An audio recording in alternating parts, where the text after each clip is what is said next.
Welcome to Invictus Motors. Now, if you've got about £3,500 to spend on a car and you want to get something quick, you've got a few choices. You could get a Mazda RX-8, but they're a bit too unreliable, drink a lot of fuel and oil, so it's going to cost you an absolute fortune to run.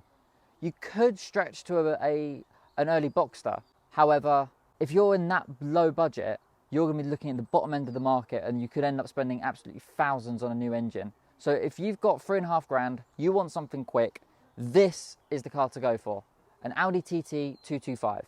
Now, the TT was launched in September 1998 and was an instant hit thanks for being looking bang up to date and being a very trendy little sports car. Now, it did have a slightly shaky birth. Most people that know about TTs will know that the very early models had issues with high-speed stability.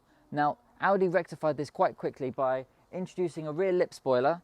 They made some adjustments to the rear suspension and added some traction control and stability control. Now, obviously these changes were put on later TTs, so they do not have these issues anymore. Now, if you spend more than 5 minutes on a TT forum or in TT Facebook groups, you'll instantly hear people praising an engine known as the BAM or BAM engine. Now, a lot of people know about the BAM engine, but not many people know why. Why the BAM engine and why is it so popular? Well, the fact of the matter is that the BAM engine is the engine to go for if you want a nice tunable engine.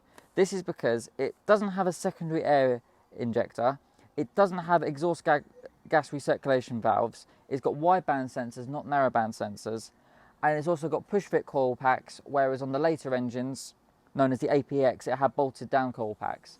Now, all this means that the engine is much easier to tune and you can actually get well over 400 horsepower out of one of these with a bit of engine work. Now, in my opinion, to me, the Audi TT is the closest you will get to a modern version of the Volkswagen Carmen Ghia. Now, let me explain this. The Volkswagen Carmen Ghia was a sports car based on a regular car's underpinnings, which in the case of the Carmen Ghia was the Volkswagen Beetle. Now, if you fast forward to the late 90s, this was built on regular car platform because this is on the platform of the Mark IV Golf, which, to be honest, everything in the late 90s was based on a Mark IV Golf if you think about it. And funny enough, the Mark IV Golf also shared the same platform with the new Beetle. So TT, Carmen Ghia, can you see where I'm coming from? This Audi TT is finished in Mauritius Blue, which is an absolutely gorgeous colour. You can see on a sunny day like today, it sparkles so nicely. And it's mated to these 18-inch alloy wheels. Now, when it comes to TTs, these are the wheels to go for. They look so smart. And fortunately, okay, granted there was a little bit of stone chips on them, or not stone chips, curb brush, sorry, but there's no big chunks taken out of them because they've got big flat faces. You want to be really careful that you don't curb these because if you get a deep scratch, it's very difficult to refurb them. But these wheels look really smart. Now, stepping inside this Audi TT, you've got this really nice stone leather interior which suits the car so well. Especially in a day like today, you do not want to have a black interior, I can tell you that for free. Not only that, this car also has heated seats, which is a very nice thing to have. Traction control, that as was standard on all TTs after the recall. You've also got, under this little panel, you've got the original stereo, which is a very hard thing to come by these days. I've actually had, or in my family, we've had 4 TTs of this shape. I had a black one, my dad has had a green one and a V6, and my mum's had a blue one and a very similar blue to this.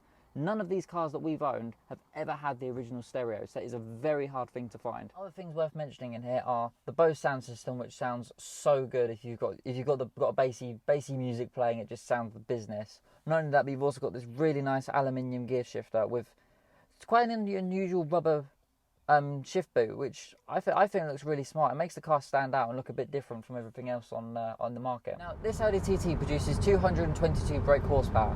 Now, I know what some of you are about to say, oh, but it's a 225, it should produce 225 horsepower. But no, don't worry, that's just because the 225 is measured in metric horsepower, which is abbreviated to PS, whereas this is well, what I'm talking about is BHP. It also produces 280 newton meters of torque. The top speed is 151 miles an hour, and the 0 to 60 is done in just over 6.5 seconds. And I have to say, it's so nice to be back in a TT after probably about 6 months.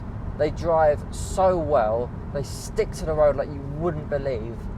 Honestly, if you've got the money, go out and get one. If you can't afford this £3,500 one, you can get a high mileage one for about 1,500 to £1,000. It is the perfect budget sports car. Now, the beauty of this TT is that everything on it is absolutely original. It has not been modified at all. The engine is completely standard. There's no aftermarket air filters or blow-off valves. Even the stereo, like I mentioned, it's got the original head unit, which is a very difficult thing to find. It's got the original seats, the gear knob hasn't been changed, the steering wheel's original. It is like it was when it left the factory in 2004. So if you're looking for an unmolested example that has been not modified and has been looked after to a very high standard, look no further than this car. This is the TT to go for. Now, this car had a major service in January of 2020, and also in 2020, it also had new rear springs as well as the CV boots being changed as well.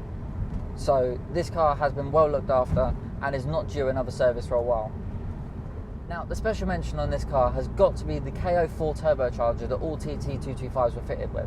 When you get above a certain RPM, you can now hear the turbocharger starting to spool. I don't know if you can hear that on the video, but it's just such a nice little addition to the soundtrack of this car.